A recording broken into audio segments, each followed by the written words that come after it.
El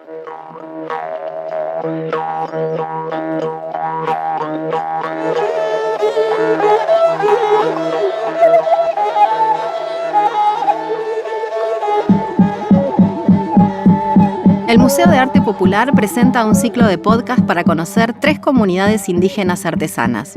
Serán ellas quienes te cuenten en cada episodio sobre sus territorios, reflexiones, sentires y problemáticas del quehacer artesanal.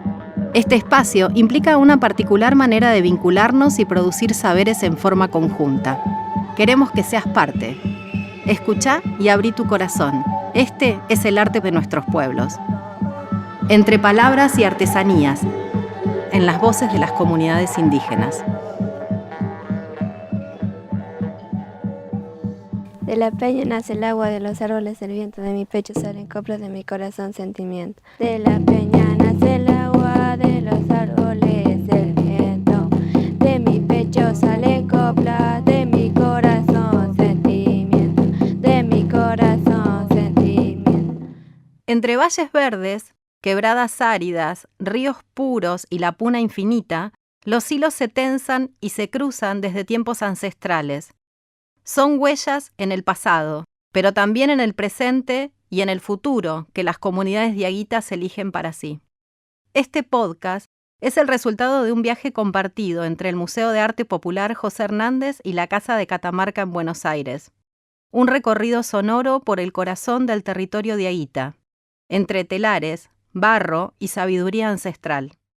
Durante una semana atravesamos más de 2.500 kilómetros, visitando pueblos del departamento de Belén, Londres, Corral Quemado, Nacimientos, Gualfín, Morteritos y Laguna Blanca. Allí nos recibieron tejedoras y ceramistas, guardianas de una tradición que resiste y se transforma. En el primer episodio vamos a hilar la historia del pueblo diaguita de Catamarca. Con lana recién esquilada, con la voz del viento y la memoria viva, comenzamos el tejido. Con sus permisos, señores, en sus ruedas cantaré, aunque soy algo morena, tal vez no lo mancharé, tal vez no lo mancharé. Los diaguitas son un pueblo originario del noroeste argentino. Habitan desde tiempos antiguos lo que hoy conocemos como Catamarca, Salta, Tucumán, La Rioja y también el norte de Chile. Su historia se extiende por más de 2000 años. Una historia profundamente ligada a la tierra, al agua, a los valles y cerros. Una historia de intensas luchas, de resistencia frente a las colonizaciones y a las amenazas del presente. La palabra diaguita no nació de ellos. Es una voz quechua, impuesta por los incas y luego usada por los conquistadores españoles. Un término que sirvió para englobar a diversos pueblos independientes, con culturas propias, pero unidos por una misma lengua, el cacán. Hoy, esas comunidades recuperan y adoptan ese nombre para identificarse y reivindicar su identidad. Bueno, hola, mi nombre es Brenda Bellido, soy guía del sitio arqueológico El Xincal. Mi formación académica está basada en la arqueología, también en patrimonio cultural y turismo sustentable. Tengo 21 años, soy estudiante del profesorado de Historia en Londres, así que me presento y mucho gusto. En realidad, antes de la conquista española se los conocía como los diaguitas. Después del hecho histórico de cuando llegan los españoles y se producen las guerras calchaquíes, ya quedan como los valles calchaquíes y ya se lo denomina como diaguito calchaquí, pero es por ese hecho histórico. Bueno, buenos días. Mi nombre es Dalia, ¿sí? Dalia Morales Ramos. Actualmente, soy cacique de la comunidad indígena del Quimivil, cultura diaguita, y vivo acá en el Xincal, acá en el paraje mismo, ¿no? El término diaguita también es un término impuesto. Hoy se usa para englobar pueblos, abarca el norte de Chile y el norte de Argentina, pero dentro de esta gran nación hay cientos de pueblos. Cada uno tendría su autoridad, su cacique y su propio territorio, digamos. Diaguita, hoy se traduce más como a hombre de montaña, digamos, el nombre, pero no tiene una traducción directa.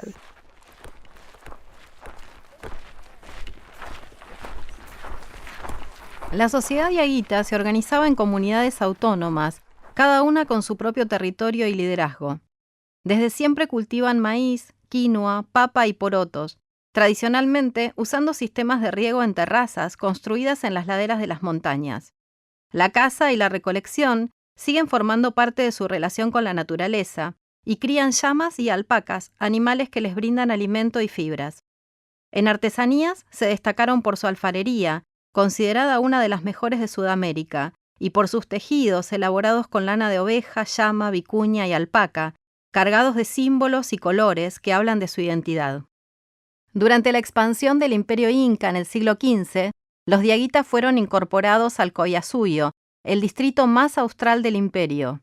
Con resistencia lograron mantener costumbres y modos de vida. Los incas van a tener su capital en Cusco, en Perú, y luego se van a empezar a expandir.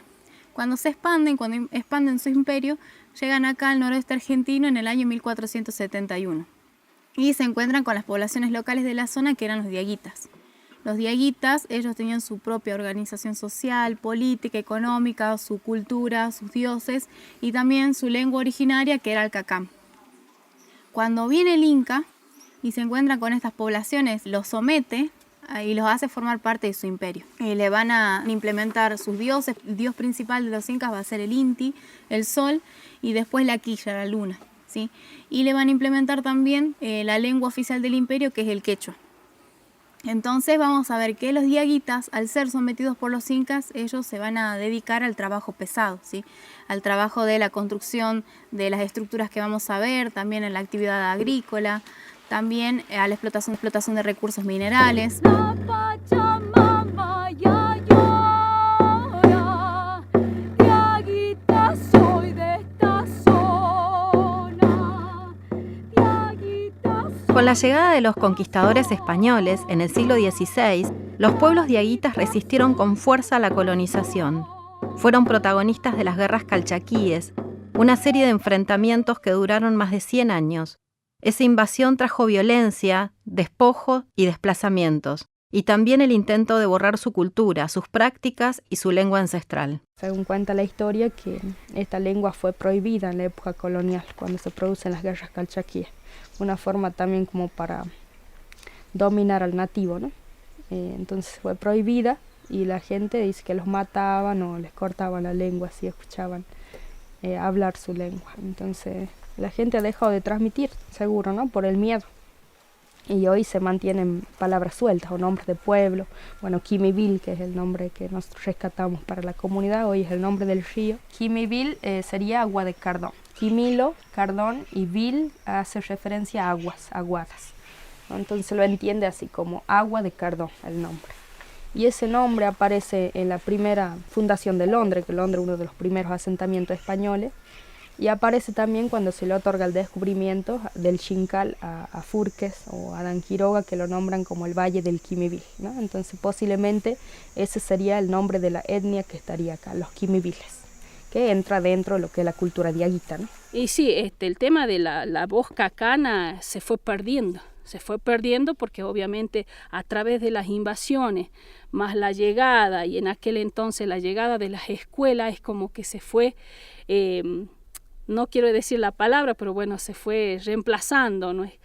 Nos fueron sacando en nuestro dialecto para incorporar lo que era en aquel entonces, decían, hablen bien, y no es que estábamos hablando, sí hablábamos bien, pero en dos idiomas diferentes, que bueno, antiguamente no se separaba eso y se mezclaba todo y nos decían que hablábamos mal, pero nosotros teníamos dos partes, una la conservación de lo que eran los ancestros, de lo que nos enseñaron, con lo que la escuela implementaba, ¿no? Así que bueno, hoy se trata de rescatar esas vocablos quichuas y seguir incorporándolos, ¿no? Esto nos lo cuenta Leticia Delgado, cacique de la comunidad de los Morteritos Las Cuevas, ubicada a 200 kilómetros de San Fernando del Valle de Catamarca, la capital de la provincia. En las últimas décadas ha habido un resurgimiento del interés por la lengua cacán y otras lenguas indígenas. Sí, bueno, hay gente que está rescatando mucho la lengua. Por suerte tenemos contacto, digamos, y tenemos acceso por ahí a información. Por ejemplo, chiñi, que por ahí es como algo común que usamos acá para los zorrinos, decimos chiñi, y se estima que es un término cacán. O colcol, que le decimos a las lechuzas también. Zorrino es chiñi, colcol, la lechuza. Después el gato, Mishi, no sé si es cacán o quechua, o quichua, ¿no? Después está cuchi para los chanchos, que por ahí capaz que es algo común de todos. O cancha es un término quechua que usamos también todos en general, creo a nivel nacional, cancha para el campo de fútbol. ¿Sabes palabras en idioma, en lengua? Casi no, mija, porque me contaba mi papá que la lengua de los idiomas que hablaban los indios, que lo lleva no sé, en un buque, me contaba él, no sé si era cierto. O sea, nosotros tenemos mezcla, es el cacán, claro, el unza, el cómo es el quechua, que bueno, el quechua hay mucho, que la muyuna, un montón de cosas que hay. Y es todo un tema, porque es también gutural, ¿no? Acá se dice que era muy gutural, claro. Y hay acá pueblos que hay gente que tiene todavía lo gutural. Y bueno, está el cacán, también nos han hecho creer que el cacán ya no existía, que estaba bajo tierra, que ya no, nunca más, pero sí, hay palabras que todavía están. Pecoe, el cardón, el cactus, pecoe.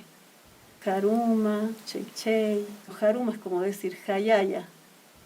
Y bueno, y es un saludo, chey, de alegría. Uh-huh. Y jaruma también es siempre libre, jaruma. Algo todavía queda, nos dice Sonia Sao de Walfín, porque las comunidades diaguitas de Catamarca siguen luchando. Luchan por el reconocimiento de sus derechos territoriales, culturales, espirituales. A inicios del siglo XXI, muchas de ellas comenzaron a reorganizarse, impulsadas por los procesos de reconocimiento institucional de los pueblos indígenas en Argentina. Hoy esa lucha sigue viva, y cada palabra, cada tejido, cada ceremonia es también una forma de resistencia. Sí, actualmente hay muchas comunidades autoproclamadas, alrededor de 40 creo yo en toda la provincia. Por suerte, digamos, vemos ese cambio, una reivindicación de nuestra cultura que si bien es de estos últimos años, pero siempre es mejor tarde que nunca, ¿no? Y creo que en estos tiempos empezamos a conocer la historia, la verdadera historia de nuestras tierras, ¿no? ¿Qué ha pasado para que nosotros estemos aquí hoy? Y por qué mantenemos muchas prácticas que por ahí nosotros capaz desconocíamos el origen y sabemos que son de nuestras culturas nativas, ¿no? Como el tejido mismo, que mucha gente teje o hace cerámica o sigue cocinando las comidas típicas nuestras como el mote, el locro, ¿no? La mazamorra, que por ahí es parte de nuestra comida diaria o los mismos términos, nuestras lenguas nativas. Y bueno, ¿por qué no reconocer de dónde viene eso, ¿no? Y empezar a valorar un poco las prácticas que ya en estos últimos tiempos como son cosas que por ahí van dejando atrás, ¿no? Estas comunidades están reunidas en la Unión de los Pueblos de la Nación Diaguita, una organización que articula a las comunidades con el objetivo de defender los derechos de los pueblos indígenas, sostener la lengua, la cultura, las tradiciones, cuidar los territorios y la vida. Así lo cuenta Leticia Delgado, cacique de la comunidad de los Morteritos Las Cuevas, la comunidad diaguita más antigua de Catamarca. Bueno, luchar por los derechos de los pueblos indígenas en su conjunto, ¿no? Que ese es el objetivo que obviamente que fue antes y supongo que continúa con el tema de las luchas indígenas para que todas las comunidades sean igualitarias en tanto las leyes para el bienestar de nuestro pueblo, ¿no? De cada uno de los pueblos originarios. Esta unión busca fomentar la participación activa de las comunidades diaguitas en la toma de decisiones que afectan su vida y sus territorios, así como trabajar en la recuperación y valorización de su patrimonio cultural. Además, la organización se involucra en la lucha por el reconocimiento de los derechos territoriales y la autodeterminación de los pueblos indígenas, en un contexto donde muchas comunidades enfrentan desafíos relacionados con la explotación de recursos naturales y la preservación de su identidad cultural.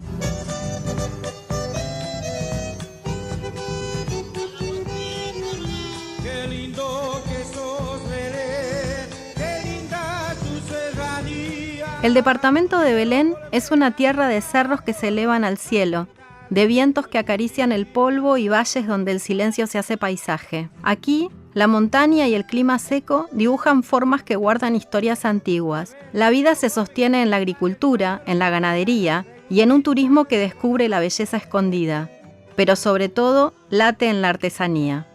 Una manera de hacer que es mucho más que trabajo. Es identidad, memoria viva que pasa de mano en mano, de generación en generación. A solo 15 kilómetros de la ciudad de Belén, a la vera del río Quimivil, está Londres. Fundada el 24 de junio de 1558 por Juan Pérez de Zurita, Londres lleva el nombre de una reina lejana, María Tudor, esposa del rey Felipe II. Es la segunda ciudad más antigua de Argentina, después de Santiago del Estero. En Londres habita la comunidad diaguita Quimivil, que guarda uno de los tesoros más valiosos del país, el Xincal, un conjunto monumental que los incas construyeron y habitaron entre 1470 y 1536. 21 hectáreas ocultas entre álamos y quebrachos, donde se repite el mapa del Cusco, una plaza central rodeada de templos, edificios públicos y el tiempo ceremonial y espiritual resignificado por la comunidad diaguita. El Xincal es uno de los sitios más importantes, ¿no? Patrimonio que tenemos a nivel nacional, y nosotros como diaguitas, como descendientes de esta tierra, y bueno, también un poco de revivir el lugar, ¿no? De que siga siendo ese lugar sagrado, ese lugar de encuentro y festivo. Así que bueno, vamos reivindicando muchas fiestas, como la fiesta de la Pachamama que hacemos en agosto, o la del Inti Raymi que voy a hacer ahora en el solsticio de invierno en junio. Nos preguntamos por qué este lugar se llama el Xincal de Quimivil y Brenda nos explica. Bueno, acá hay un arbusto muy autóctono de la zona que se llama el xinqui. Y el xinqui lo que hizo fue preservar de cierta manera este lugar porque es muy abundante, y lo que hizo fue tapar por completo al sitio y se adhirió a algunas estructuras. Entonces preservó el lugar. El xinqui es así llamado por los lugareños, pero el nombre científico de la planta es Mimosa farinosa.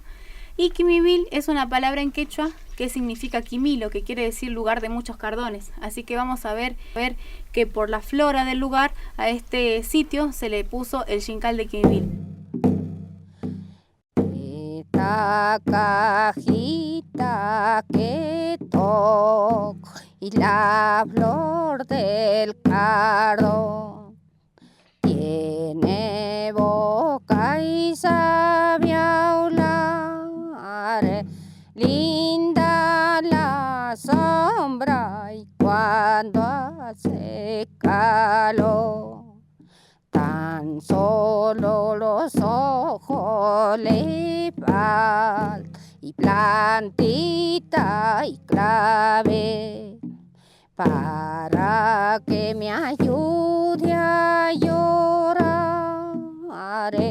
Linda la sombra y cuando hace calor.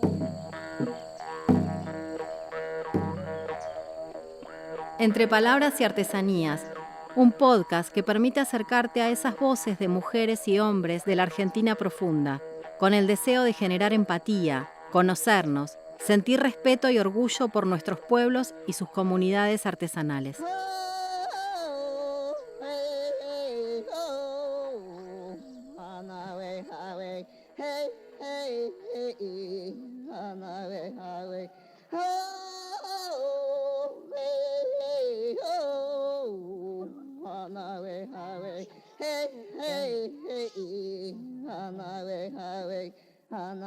Highway.